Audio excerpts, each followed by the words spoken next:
Hey friends, welcome back to Understanding Depression, the podcast where we explore mental health in ways that are relatable, empathetic, and grounded in real-life experiences.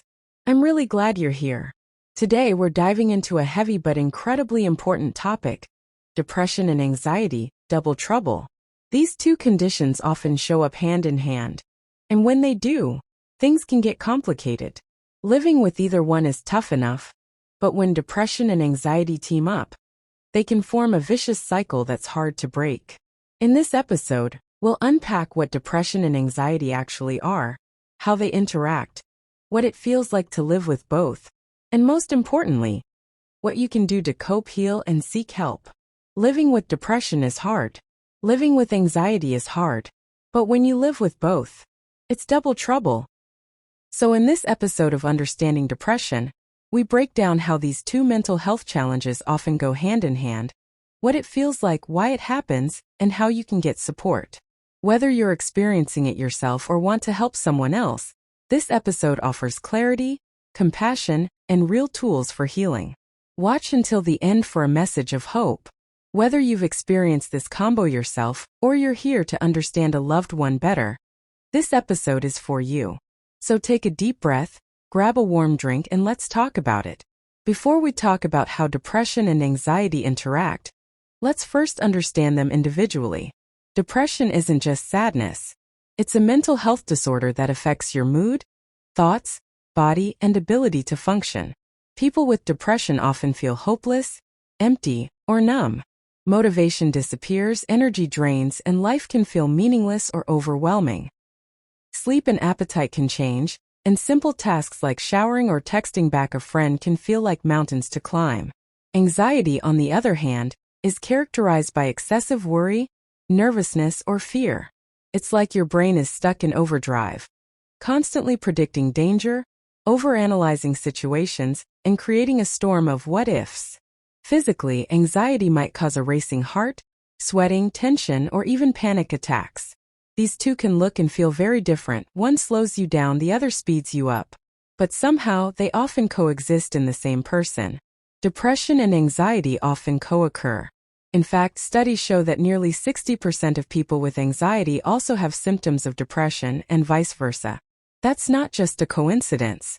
Why? Because both conditions involve imbalances in the brain's neurotransmitters, like serotonin, dopamine, and norepinephrine. These chemicals affect mood, energy, sleep, and focus. When they're out of balance, you may experience either or both disorders. When anxiety and depression coexist, it can feel like an emotional tug-of-war. You might be anxious about the future, but too depressed to do anything about it. Or you're feeling hopeless, but your mind won't stop racing. You feel wired and tired at the same time. Here's an example. You're anxious about failing at work or school, but your depression saps your energy and motivation. So you procrastinate. Then the anxiety gets worse because now you're behind. The cycle continues. This combination can also make people more likely to isolate themselves, lose sleep, or even develop physical health issues. Let's pause and imagine what it feels like inside someone's mind who's living with both. Every day, I wake up with dread. My chest is tight from anxiety. But I also don't see the point of getting out of bed because the depression whispers, "What's the use?" I want to go out and see friends, but my anxiety says I'll embarrass myself. My depression says they probably don't like me anyway. I'm constantly overthinking every little thing I say and do, but I'm too exhausted and numb to do anything about it. These voices are real, and they matter. Living with both conditions can feel like being trapped in your own mind, pulled in opposite directions. A dual diagnosis of depression and anxiety can be tricky because symptoms overlap. Both can involve sleep problems, concentration issues, irritability, and fatigue. That's why a thorough evaluation by a mental health professional is crucial. They may use tools like questionnaires, interviews, and observation to understand what you're experiencing. They'll look for patterns. Is your anxiety more about constant worry? Is your depression more about lack of interest or hopelessness? It's also important to rule out physical causes like thyroid problems or vitamin deficiencies that can mimic these symptoms. Once there's clarity, treatment can begin, And that leads us to our next section. The good news is that depression and anxiety are treatable, even when they show up together. Therapy is often the first line of treatment. Cognitive behavioral therapy, CBT, is especially effective because it helps reframe negative thought patterns and build healthier behaviors.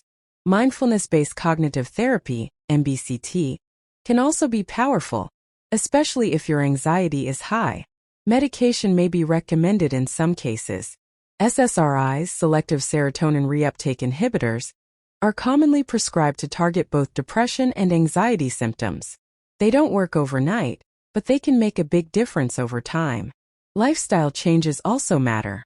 Exercise, sleep, and nutrition play a role in mood regulation. Even gentle daily movement can reduce anxiety. Avoiding excessive caffeine and alcohol can help too. Support groups and trusted relationships can act like lifelines. You're not meant to go through this alone. When you're living with both anxiety and depression, it's important to have tools for the day-to-day. Here are a few strategies. 1. Create a routine. Structure helps fight the chaos of anxiety and the paralysis of depression. 2. Break tasks into tiny steps. Instead of clean the house, try put away 1 cup. Tiny wins build momentum. 3. Use grounding techniques. When anxiety flares, use the 5-4-3-2-1 method. Name 5 things you can see, 4 you can touch, and so on. 4. Name the feeling. Saying, "This is anxiety," or "This is depression" can reduce its power. 5. Reach out. Even a short text to a friend can keep isolation from taking over. 6. Be gentle with yourself. These are real illnesses, not personal failures. If you're listening to this and recognizing your own experience, know this. You are not broken. You are not weak. You are a human being dealing with something incredibly challenging. Living with depression and anxiety is not your fault, and healing is possible. Millions of people have walked this path and found light again. It doesn't always happen fast, and there's no one-size-fits-all solution. But with time, support, and the right tools, things can get better. You matter. Your story matters. And you deserve support, not shame. So please, if you're struggling, talk to someone. A friend, a therapist, a hotline, someone who can hold space for you. Thank you for joining me today. This episode might have been tough, but I hope it left you feeling a little more seen and a little less alone. If this podcast helped you or made you think of someone who needs to hear it, please share it. Like, comment, and subscribe. It really helps the show reach more people who might be silently struggling. You can follow us for more episodes every week as we unpack mental health topics with heart and honesty.